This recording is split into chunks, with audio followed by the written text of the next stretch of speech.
Nós temos presença ilustre no programa de hoje. Com vocês, dispensa apresentações, Ciro Gomes, senhoras e senhores. Aí está. Bonitinho. Ciro Gomes, repare bem.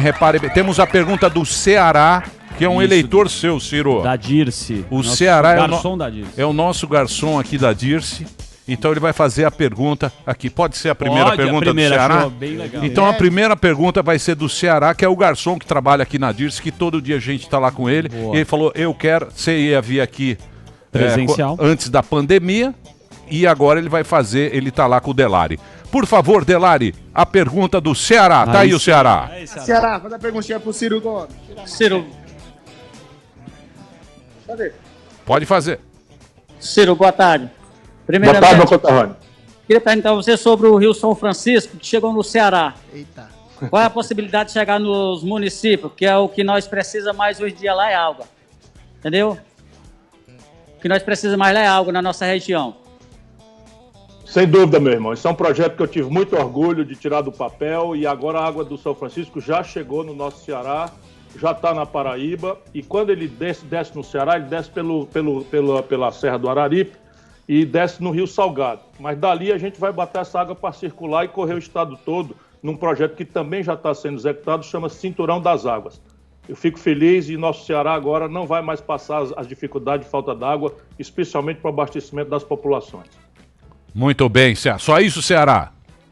Só isso. Boa, Obrigado. Ceará. Daqui a pouco estamos aí. Irmão, um abração. Muito bem, o Ciro tá aí, vocês leram o livro dele, comprei o seu livrinho, viu? 40 pau, hein? É, tá na 40 Amazon. pau, tá na Amazon. tá à venda. Não, Tem no Kindle, PDF, no não? Kindle tá 35, na Paguei capa qua- comum 50. Paguei 40 mango aqui, tá fechando todas as livrarias tal, comecei a ler tal. Esse livro é uma reflexão que o Ciro faz do Brasil, desse tempo todo do Brasil.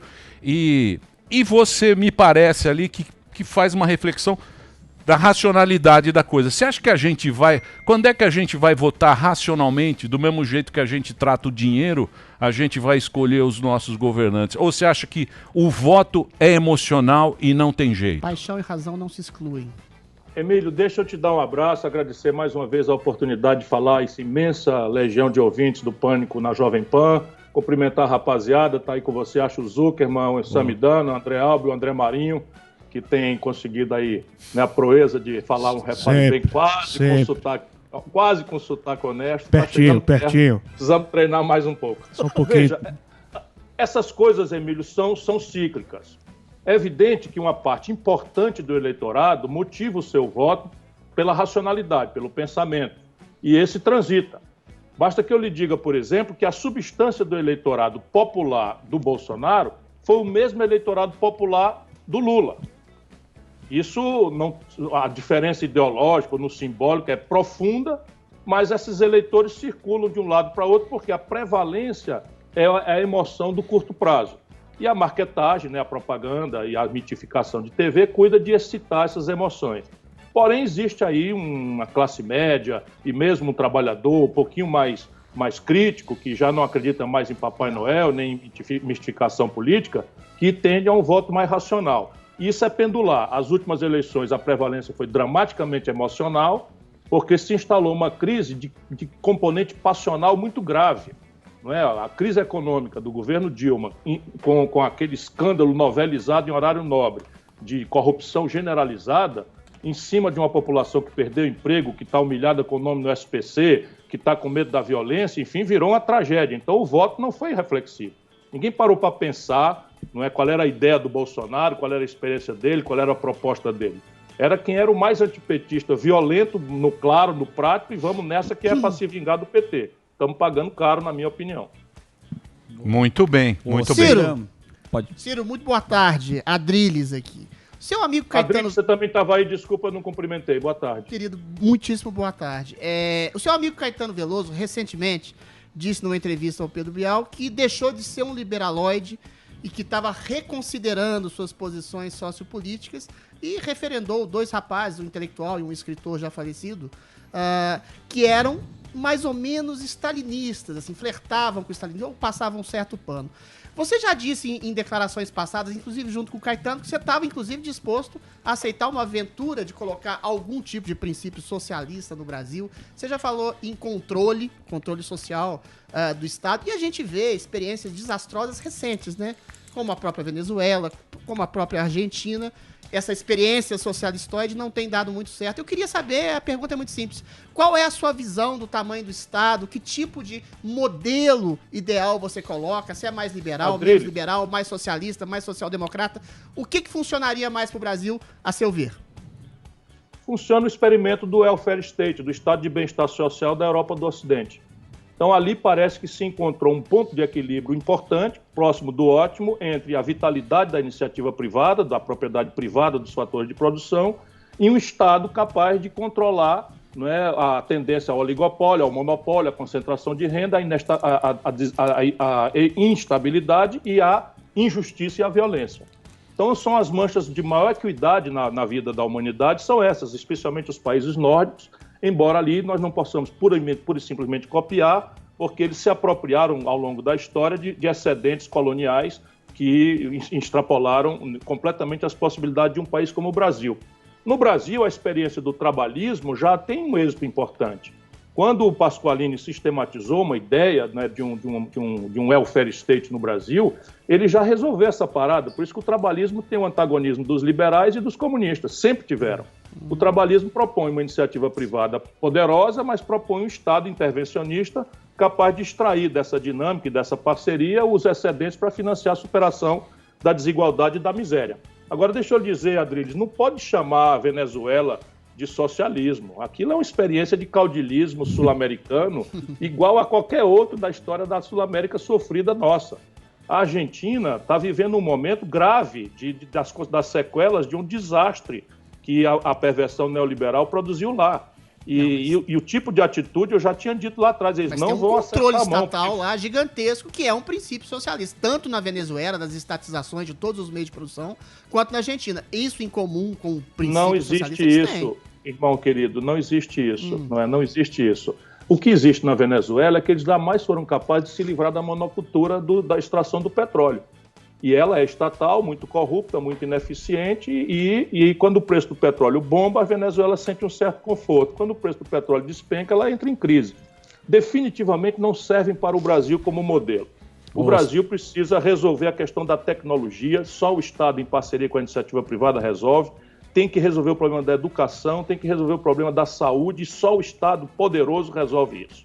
Ô Ciro, você acha que a esquerda está completamente perdida e sem liderança e aproveitando desta bolha que você pretende furar, você quer pegar os eleitores do Lula ou o Lula volta, na sua opinião? Papai? Papai volta? Olha, a esquerda tradicional, a esquerda tradicional brasileira, que é muito confundida com o petismo, está completamente desmoralizada e perdida que só calanga atrás de santo ou segue em tiroteio. Calanga atrás de santo. Por quê? Porque eles imaginaram, como os europeus, que era possível aplicar o neoliberalismo e humanizar o caminho, dourar a pílula.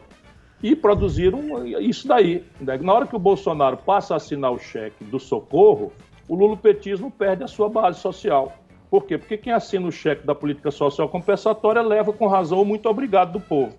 E não é isso que emancipa uma nação. O que emancipa uma nação é o trabalho decentemente remunerado. É a inteligência adestrada, qualificada, capaz de desenvolver tecnologias para que a gente possa fazer trocas internacionais de forma equivalente. Porque imaginar que nós vamos pagar o modo de vida moderno do povo brasileiro com soja, milho, frango, bode e boi, isso é um equívoco grosseiro.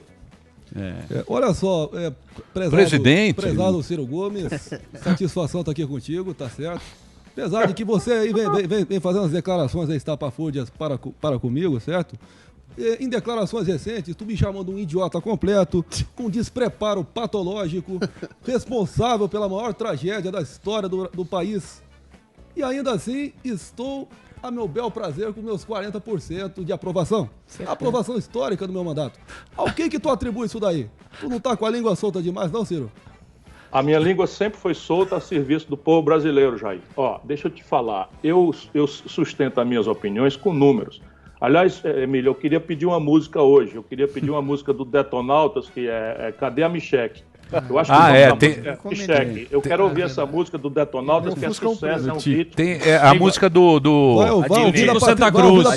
Do Tico Santa Cruz. A gente vai tocar, Emílio. Detonautas, Tico Santa Cruz. Eu quero ouvir. Tem Fuscão Preto também. Tem Fuscão Preto também. Tem um Fuscão Preto também. Cadê o Fuscão? Tem duas. É esse que eu quero. Eu quero um desse. Vai dar o Fusca pro Samba ou não? Não, a gente... não, porque se quiser a gente volta no assunto. Eu agora estou mais seguro ainda que você. Vamos voltar. E tá valendo esse Fusquinho. Não. Ô, Ciro. Ele quer só Hilux, amigo. Não, a Hilux tá empatada já. A Hilux tá piorada pra indenização do Não foge da pergunta, não. Não foge da pergunta. A pergunta aqui do Bolsonaro. Essa história de que você tá popular e vocês estão navegando na maionese. Eu tenho pesquisa do Brasil inteiro, nas grandes cidades onde se forma a opinião brasileira, tu tá ferrado, cidadão. Aí em São Paulo, onde tu tá, 49% é tua rejeição na capital. E em Sobral, estou ganhando em Sobral. Você tá morto. Ouço dizer que estou ganhando até em Sobral. Procede isso daí? Tá ganhando um gimbel. Depois eu te explico em off o que é que significa gimbel. Ô, Ciro, mas pra além... Peraí. O que é gimbel? Gimbel. Pergunta pro Paulo Guedes aí. Não, mas você acha que isso aí é conversa, então, ô Ciro? Essa popularidade do presidente? Bolsonaro tem hoje a pior avaliação de governo de todos os governantes na mesma data. Ciro. Todos os governantes. O que aconteceu? Com a pandemia, o colapso, que já era grave, ele herdou um colapso na economia brasileira, tinha 110 milhões de brasileiros já sem trabalho regular no Brasil quando o Bolsonaro tomou posse. E ele cuidou de piorar tudo isso, e a pandemia veio e entornou o caldo para valer. E a atitude anticientífica, 141 mil mortos, prescrevendo como um charlatão remédio, que ele não entende patavina disso, troca de ministro 3 vezes, bota um general paraquedista que não aterrissou no chão ainda, porque não entende nada de saúde, não é, para fazer as ordens estúpidas dele, obriga o exército a comprar cloroquina superfaturada 6 vezes o valor, tudo isso está documentado. E aí o que acontece? O Congresso obriga o Bolsonaro a sair de 200 para 600 reais o socorro. Sabe quanto era a renda antes desse socorro chegar, do povo mais pobre brasileiro, da metade? 413 reais por mês por cabeça. Passaram a ganhar 600. As pessoas são gratas e é justo que sejam gratas.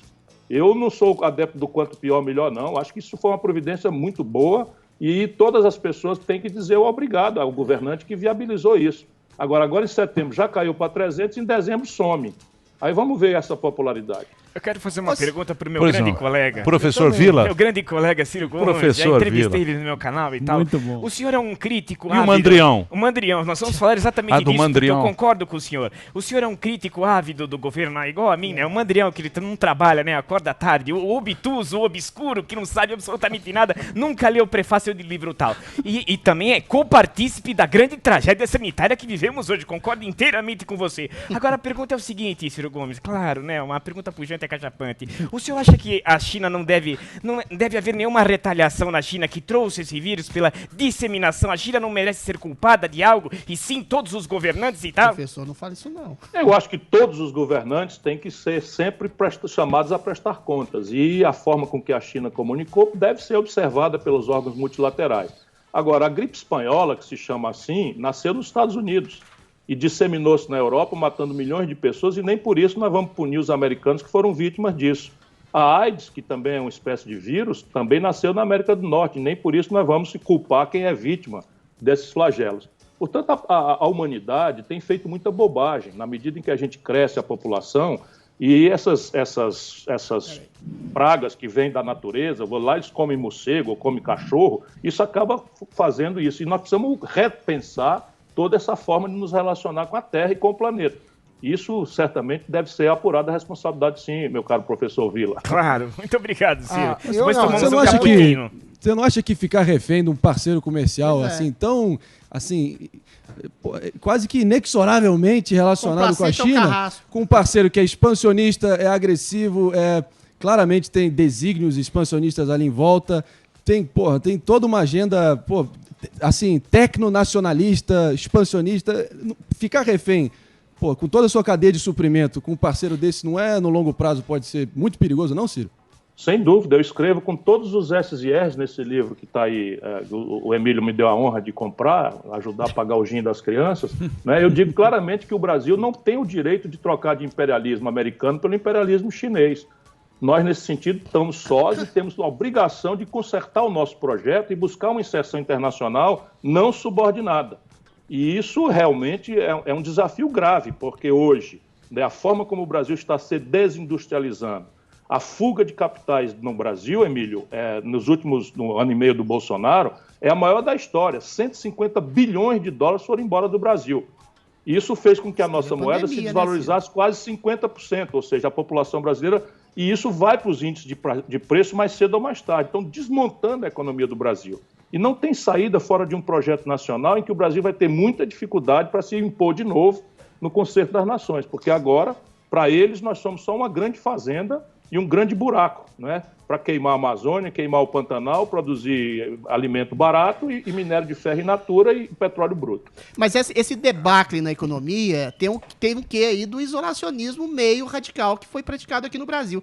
Eu queria que você daria um pouco de braço a torcer, que o Bolsonaro, ainda que tenha uma postura agressiva, incisiva e de alguma forma negacionista da gravidade da pandemia, ele não tinha uma certa razão quando queria preservar um pouco da economia, sendo que o isolamento, da maneira que foi feito, de maneira assodada, tem se mostrado, sobretudo quando a gente vê casos na Argentina, ficaram 6 meses fechados e agora o vírus está chegando agora, as pessoas começaram a morrer, sobretudo quando se vê o exemplo da Suécia, que é o 13º em mortes, e as outras estão distribuindo suas mortes para além, não fizeram quase nada, estão exatamente com uma economia ainda um pouco sustentável. O Bolsonaro não tinha certa razão em predicar uma espécie de isolamento mais vertical e uma circulação mais racional das pessoas, sem impor esse isolacionismo, sem método que foi imposto não só no Brasil, como no mundo inteiro, Ciro?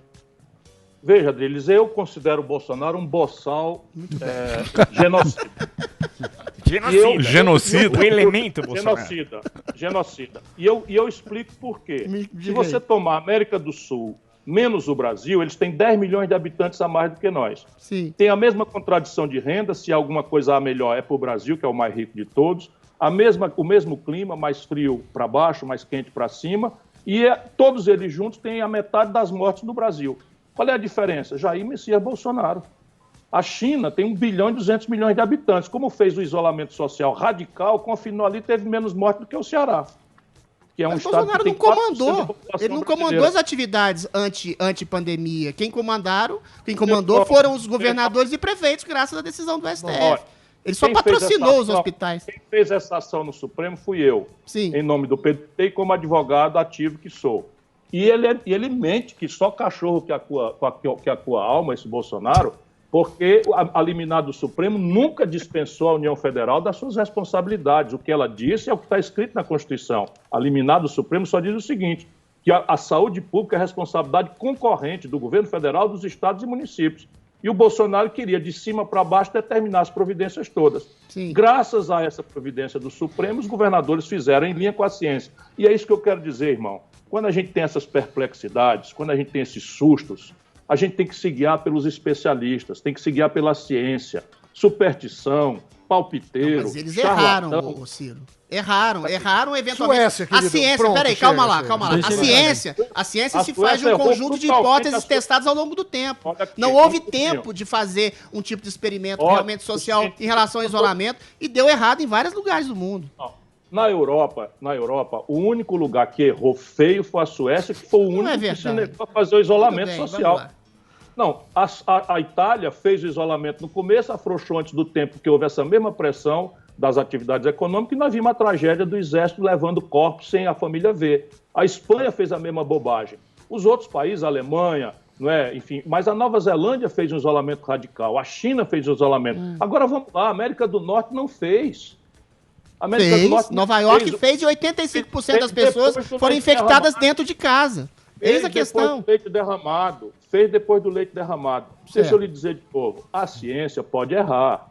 Houve um tempo em que a ciência dizia que a Terra é plana. Houve um tempo que a ciência do dia dizia que a Terra era o centro do universo. Então eu não sou uma pessoa que tem paralisia mental. Perfeito. Eu apenas quero lhe dizer com muita humildade, especialmente governando, que eu já governei o Estado, já fui ministro, e quando eu não entendo do assunto, eu me cerco dos especialistas. Eu procuro iluminar minha ignorância com aquelas pessoas que entendem. O que é que faz o Bolsonaro? Tira os ministros da saúde e nomeia um general que nunca passou na porta de um hospital. Nunca passou na porta do hospital. E esse, por sua vez, ocupa com 23 militares e um veterinário o corpo técnico do Ministério da Saúde. Seu amigo José Serra foi um grande ministro da saúde, você não acha? Ele nunca foi médico. Deixa o Sami fazer um... O Serra foi governador. O Serra é um administrador. Vai olhar o corpo técnico de que o Serra se cercou. Sim. O Serra é um adversário meu, violento, mas o Serra foi ao Ministério levando seus dotes de administrador e ocupou a estrutura do Ministério da Saúde com gente de alta excelência.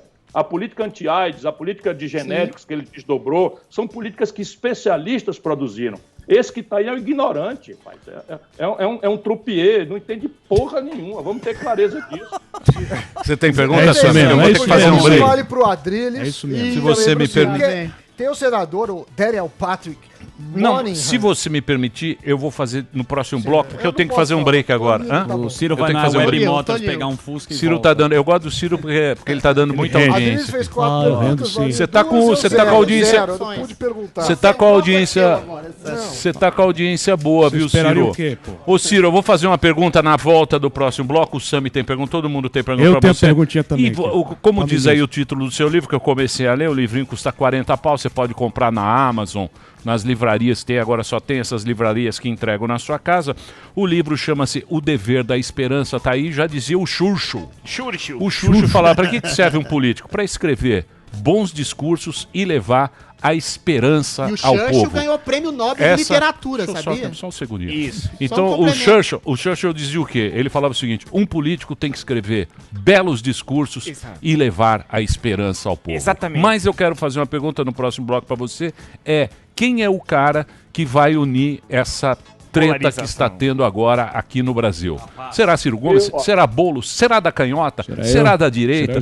Será... Pode ser o genocida. Daqui a pouquinho a gente volta. Se você me permitir, tem pergunta do Sami de todo mundo. Ciro Gomes aqui com a gente. Grande Ciro, ganhou do Constantino no debate. Muito bem, meus amores, estamos de volta aqui na programação da Jovem Pan para todo o Brasil. Hoje presença ilustre nesse programa. Muito obrigado a todo mundo que está acompanhando, mandando perguntas.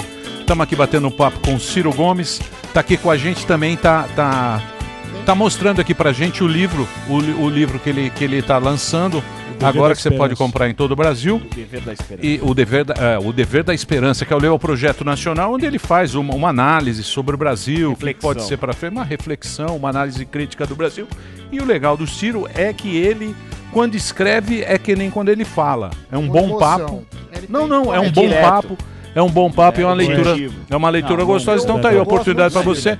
O livro é 40 mangos, você pode comprar 49. Na Amazon. 49, mas eu paguei 40. Empresa imperialista. Mas você comprou no sebo. Não, eu comprei aqui na Estão fazendo queima de dando dinheiro para os Estados Unidos. Você me dando até a pergunta. Não, é o seguinte, porque isso vale para Adriles também, que as pessoas têm direito às próprias opiniões, mas não têm direito aos próprios fatos. Eu tenho 2 doutorados, um aqui, um PhD fora, e vou falar da área que o Ciro se preparou, que eu gosto muito, e eu gosto muito do Ciro. Por que eu gosto dele? De mim, não. Não é que eu concordo com as ideias dele, mas é um cara que sempre tá debatendo, só não gosto quando ele grita, mas ele não vai gritar comigo. Vamos lá, eu preparei com o Delari, que teve aquele negócio do Fusca. Lembrando que eu aceito esse Fusca como símbolo e deixamos aqui na bancada, caso ele reconheça os nossos números, que eu acho que não vai acontecer. Agora, o que vamos fazer, Delari? A gente levantou o negócio de Venture Capital, se dava bilhão ou não dava bilhão. O Ciro gosta muito de saber os números. Então levantamos aí algumas pesquisas rapidamente na tela. Delari, por gentileza, pro Ciro poder ver e a audiência também. E eu vou ler, obviamente, para quem está no rádio. Delari, pode pôr a primeira tela. Põe na tela lá para várias. Ele falou o que aconteceu? Ele falou que não tinha 1 bilhão investido em Venture Capital no Brasil. Lá. E aí a gente levantou, esse é da KPMG, mostra aí em bilhões de reais, só em 2019 já passou disso, né? Já passou, você vê o milzinho lá, já passou, isso só de 1/4. Próxima, isso é da KPMG, agora o valor econômico fala que no primeiro semestre, o total de recursos aplicados na região, né, no Brasil, chegou a 2,6 bilhões na América Latina e no Brasil 780 milhões de dólares, que dá mais que R$1 bilhão. Próximo, isso tudo em relação ao ano passado, números da ABVCAP, essa eu não consigo ler, precisa dar um pouco... Eu tenho que ler no computador, é isso, Delari? Ah, mas tá lendo, já viu. Tem mais uma. Acabou, pronto, já entendi, rapaz. Próxima, Já isso é da entendi, BRCap, rapaz. essa última aqui foi próxima.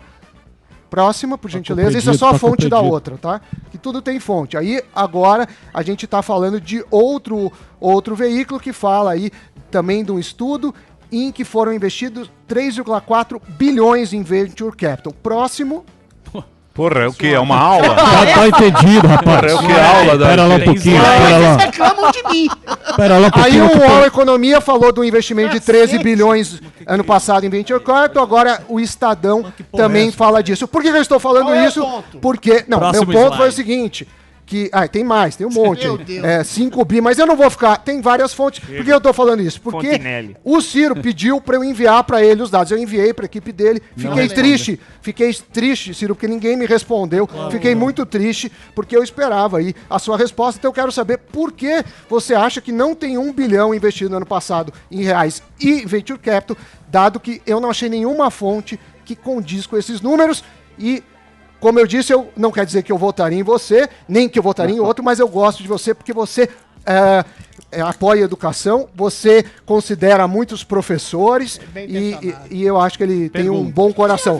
Ciro, que você é negacionista da silêncio. Vai lá. Sam, Cara, eu acho que há honestidade na sua opinião e eu respeito muito, por isso que eu volto com muito prazer a discutir isso. Na verdade, quando você fez isso, eu fui falar com a minha assessoria, porque eu não sou o produto original das coisas. Eu tenho 300, 400 pessoas formulando para mim, eu guardo algumas coisas na cabeça, às vezes eu consigo repeti-las com precisão, às vezes eu sou impreciso, como qualquer ser humano. Entretanto, neste assunto eu quero continuar a polêmica por uma circunstância. Acho que o problema aí é de expressão.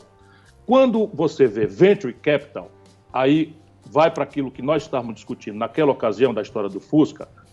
O Fusquinha está aqui, se eu for vencido, eu vou ter que entregar, mas eu até agora não me dou por vencido. Eu estava falando Calma aí. aquilo que no meio de Venture Capital se chama Seed Money ou Angel Capital. E essa é a tragédia. Nós não temos sequer os correspondentes em português para que a população saiba o que é que nós estamos discutindo. Tem sim, capital semente e Eu capital não entendo anjo. nada disso. Não, eu tô te falando isso, Ciro, porque tem centros disso, de pesquisa na FGV, que eu faço parte, sou professor de carreira lá, e Venture Capital é outra definição. A assessoria é da GV de São Paulo. É o Marconi, só que não é de finanças. Eu sou do centro de finanças. O Marconi não conhece esse assunto, infelizmente. O que eu estava querendo dizer, e insisto, no Brasil, e eu atribuo isso à perversão da taxa de juros real na ponta no Brasil, ser há 30 anos muito acima da rentabilidade média dos negócios da economia real, no Brasil não existe esse tipo de crédito. Crédito não, de financiamento não creditício. Vamos tentar explicar para as pessoas o que você sempre explica com muita clareza aí. Existe um tipo de dinheiro em que um jovem empreendedor que está com uma ideia e que não tem patrimônio, não tem garantia, não tem experiência anterior, não tem avalista, mas ele tem a boa ideia. Então ele vai nesse fundo de angel money, de seed money, de venture capital, como eu chamei, talvez a imprecisão tenha sido nisso, e um coletivo julga se aquela ideia tem potencial. Se tiver potencial, eles botam o dinheiro como sociedade. Ou seja, não tem empréstimo, não tem garantia, não tem juro, e essa sociedade aposta numa ideia nova.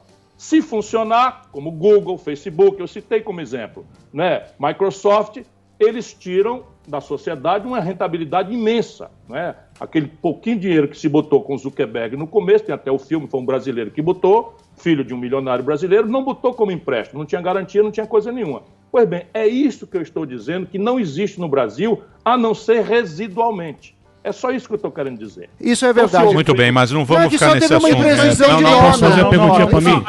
Não, pera lá um pouquinho. Para ver como a gente navega na questão da linguagem, e assim é honesto, eu vejo que você é honesto, eu não tenho nenhuma dificuldade de reconhecer isso. Mas você disse na mesma ocasião que o Nubank tinha recebido 4 bilhões de dólares. Eu fui olhar, né, o Nubank é um banco, não é uma startup mas propriamente. Existe há menos de 7 anos. Agora o valor era 400 milhões.